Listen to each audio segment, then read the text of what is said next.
Good morning, ladies and gentlemen. Today we are going to have a conversation about urban survival and the plethora of resources that the urban jungle or the concrete jungle has to offer. So stick around. We're going to talk about that, and I'm going to show you guys a few things, and this is going to be a reoccurring theme on this channel. I'm going to start this all off by reminding everybody that the average American family is about 2 paychecks away from being homeless. It's sad, but that's a true story. The average American family or person is about 2 paychecks away from being homeless. It's kind of a gloomy, overcast day. I mean, I know it looks way brighter than that outside, but that's just what it's doing. You know what? After we stumble outside, if we find out it's not raining, that's going to be better for the camera work. But I want to explore some options that most survivalists and bushcrafters don't talk about on YouTube. So, that being said, I will see you all in the next clip. One of the things that I want to point out in this video, and I'm going to point it out several times in the future, these videos that I'm publishing about urban survival are based on literally years of me living on the streets and learning how to survive in a constant state of survival in urban environments. Literally years. And figuring things out and figuring out how to get through life without the use of homeless shelters, without the use of food lines, without any of that. And I'm not saying that I never used any of those resources, because they are there. They absolutely are. I figured out ways to not have to deal with those food lines or things like that. Again, I'm not saying I never used those. I did. However, I'm going to teach my viewers, meaning you guys and gals, because I know I have some female viewers, how to survive in an urban situation in the concrete jungle without having to use any of that. Yeah. And it's going to be pretty awesome. So, in the next clip, we're going to get out and we're going to look at some situations. Our first situation is going to be today, or our first situation today for this video is going to be shelter. Because most bushcrafters and survivalists focus on making shelters. Today, we're going to focus on finding them, because it's a completely different ball game, boys and girls. Urban survival as opposed to woodland survival is a completely different ball game, and I'm going to show you some of that today. So I want to start off with that most, not all, but most families either have a vehicle or have access to one. So we are going to go explore a campsite that I found / made several years ago, and we're gonna go see what's left of it. What I created out of it may or may not still be there. It's been, again, several years since I've been there. And then that windstorm that we had last year in Iowa, whew, I'm still pretty emotional about what they called a derecho, which was basically hurricane force winds here in Iowa. We had 140 mile an hour plus winds, straight line winds, not gusts, 140-mile-an-hour straight line winds for a sustained amount of time creates a lot of anxiety for me. But we are going to see how that campsite held up.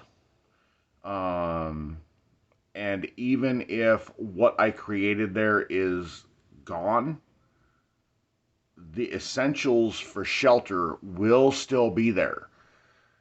Guaranteed. I don't even need to go look at it, but we're going to go explore that here very shortly. We just got to drive across town, and that's why I brought up the whole thing about vehicles.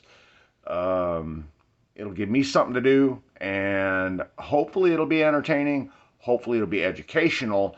And not only that, I'm going to explain the elements of why I picked the spot that I did. So, on that note, and for the premise of this video, we are going to go get the Monte Carlo out of the garage.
Okay, well, it is a bit windy today.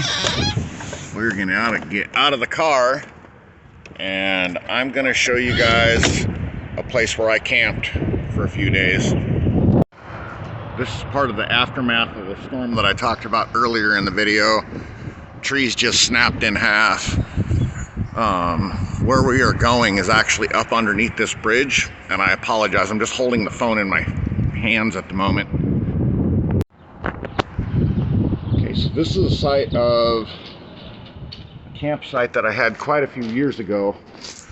I only stayed here a couple of nights. Looks like there's just a little bit of remnants of it.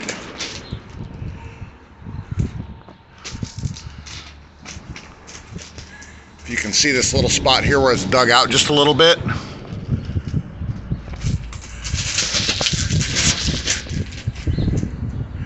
I had found a 4x8 sheet of plywood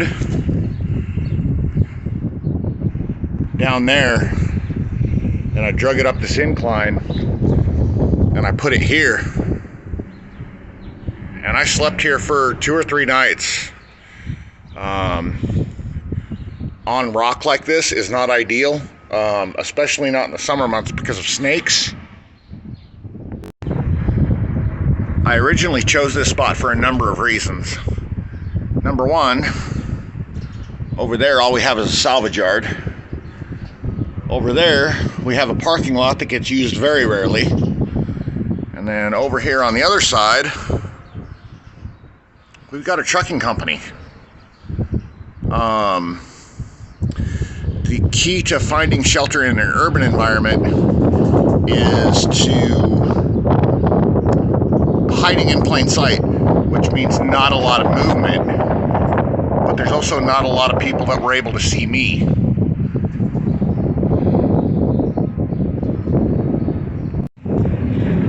I also picked this spot because while there is some road noise from up above, it is relatively sheltered from rain and things like that.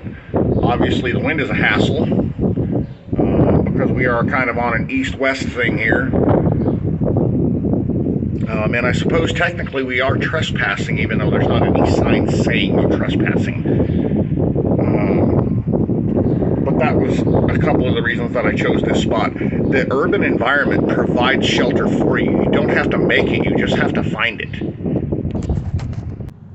So there is one other kind of bridge type that I would like to show you for sheltering under. We're back in the car now, obviously. I will take you to the next type of bridge shelter that I would like to show you, which I also spent more than several nights under while I was living on the streets. So we'll be back with that clip in just a minute. So the other spot that I had planned on taking you guys to is no longer accessible. Not without quite a bit of a foot hike. So I'm going to take you guys, and we're just going to explore a little bit and potentially find what might be another urban campsite or a place to at least bed down for the night. So let's go on a hike. All right, so here following the trail this way, this is a bad idea. Number one, there's a ton of widowmakers or potential widowmakers left over from the storm still. There's also a bunch of housing, so this would not be a good place, not even for an overnight. But let's continue on a little bit and see what we find. This is an adventure. All right, and here we are going to take the road less traveled and go this way for a bit. Obviously well worn, not nearly as well worn, although it does connect with another rather well worn trail. Looks like somebody came out here with chainsaws and helped clear the path. Sorry about the wind noise, everybody. And these are the leftovers of a really bad windstorm we had last summer. It's looking to me like there's no anything like a good urban stealth camping spot, at least not here. So let's go try and find a different place. Yeah, this is, man, I get anxiety just thinking about the storm we had. Anyway, that's the topic of another video. So let's go see what we can find. Oh, and I want to point out that I picked this particular spot to look for an urban campsite because this woodland is actually in the city. And that's why I brought you guys here to look for a potential urban stealth camping site, because it is in the city. We're blessed with having a lot of parks, albeit they got destroyed by the storm last year. Maybe a couple of years ago it might have been a good spot, but not anymore. Anyway, let's go see what else we can find. Okay, so this could potentially be another little jewel of a place to bed down for the night in an urban setting. A little spot down there that's actually flat, and it looks like somebody may have been crashing there occasionally anyway. Obviously, because there's no lid on it, you wouldn't want to sleep there during a rainstorm. But it looks like somebody has a piece of plywood set up to keep them out of the wind. Or you could potentially hug up against the wall here. And again, you wouldn't want to set a tent or something like that up here during the day, or necessarily hang out here during the day, because you might get seen. But this could be a potentially out of the passers-by seeing you place to set up camp. We'll go explore another place or two before I wrap this up. Again, another potentially good spot to bed down and sleep for the evening in an urban setting. We are literally this close to a road. However, this stone bridge is positioned in such a way that car headlights coming past aren't going to see you. Not a place to set up housekeeping, however, could potentially be on a night when you don't have to worry about rain or snow, a good place to crash for the evening in a very stealth manner. Okay, so last, but certainly not least, this could be potentially a good spot if it's raining and or windy, because you could hug yourself up against that wall, maybe slide the picnic table out a little bit. Again, we're right on a roadway, but you would not be seen. Obviously not a good place to have a fire. None of the places I've showed you have been. But good food for thought. You could sit here during the day, not a problem. The only downside is there's houses right there. But as long as you don't have fire or lights on, I think you'd be good. And you have a nice view of the river during the day. Houseboats. Anyway, everybody, thanks for playing along. Thanks for sticking around. I love you all, and until next time, as always, be safe, have fun, and peace out. So, as an afterthought, and this video is based on the whole premise that the average American is literally 2 paychecks away from being homeless. That was just an example of some places that you can find to sleep. In future episodes, there's going to be things as far as how to find food, where to find food, and most importantly, food that's not going to make you sick. Water, things like that. So, again, sorry about the afternote here. Anyway, again, I love you all, and as always, be safe, have fun, and peace out. Oh, please like, share, and subscribe also. And don't forget to leave comments. Love those comments. See you all later.